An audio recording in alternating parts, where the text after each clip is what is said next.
बातमी मुंबईतून आहे। मुंबईच्या कफ परेडमध्ये मच्छीमार आक्रमक झाले। समुद्राला बांधण्यात येणाऱ्या संरक्षक भिंतीवरून हा वाद निर्माण झालाय। स्थानिक मच्छीमार आणि कफ परेड रेसिडेंट असोसिएशन आमने सामने आले।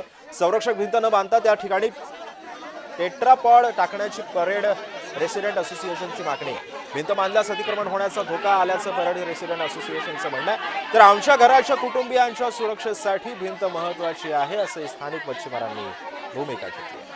या संदर्भात अधिक माहिती जाणून घेऊयात। माझा सहकारी जय पवार सध्या आपल्या सोबत आहे। जय, काय मागण्या आहेत या संदर्भामध्ये आणि सध्या त्या आंदोलनाच्या ठिकाणची परिस्थिती कशी आहे? नक्कीच सिद्धेश, आपण पाहायला गेलं तर स्थानिक मच्छीमार बांधव आणि CPRA सदस्यांमध्ये कुठेतरी त्या ठिकाणी भिंतीवर वाद झाल्याचं आपल्याला पाहायला मिळालं। एकंदरीत त्या ठिकाणी मोठ्या संख्येने महिला असेल किंवा इतर जे सर्व तिकडचे स्थानिक आहेत ते त्या ठिकाणी एकत्र जमल्याचं पाहायला मिळालं। कफ परेडच्या शिवसात्री मच्छीमार नगर मध्ये समुद्राला बांधण्यात येणाऱ्या संरक्षक भिंतावरून खरं हा संपूर्ण वाद एकत्रित झाल्याचं पाहायला मिळाला।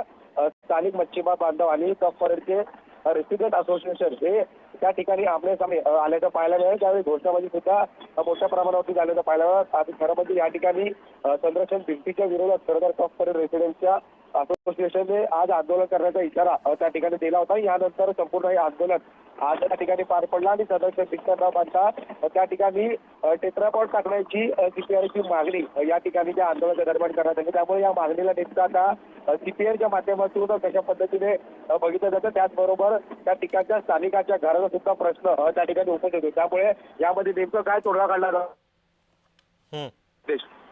नक्कीच जय, सध्या तिथल्या आंदोलकांशी काही तुझं बोलणं झालंय का? काय आक्रमक पवित्र्यामध्ये आहेत? त्यांच्या मागण्या मान्य होईपर्यंत ते तिथेच बसणार आहेत की निवेदन आल्यानंतर की निवेदन देऊन ते पुढे जाणार आहेत?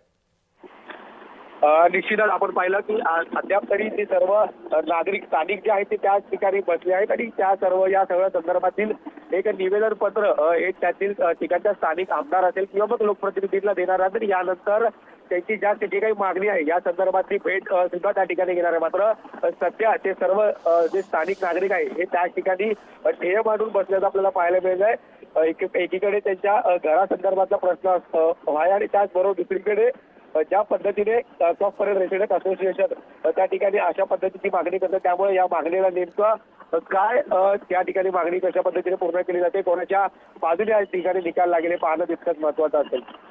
नक्कीच धन्यवाद जय, तू दिलेल्या सविस्तर माहितीबद्दल।